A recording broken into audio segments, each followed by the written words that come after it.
air in the basement was thick with the smell of old paper and damp concrete. Elias had lived in the house for 3 years, but he had never noticed the small brass handle tucked behind the water heater until this morning. It opened a crawl space that shouldn't have existed. Holding his phone's flashlight between his teeth, Elias squeezed through. The space opened into a small, windowless room.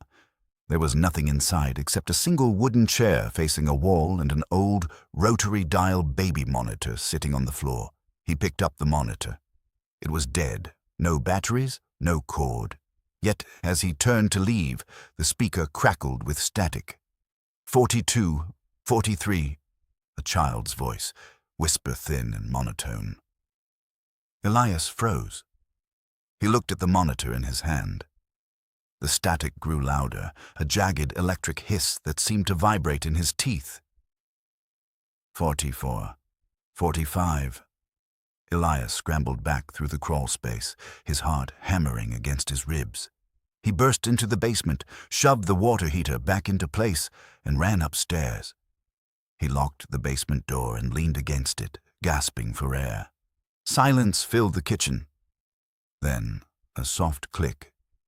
He looked down. The baby monitor was sitting on his kitchen table. He hadn't brought it up with him. He was sure of it. The speaker hissed. 97, 98.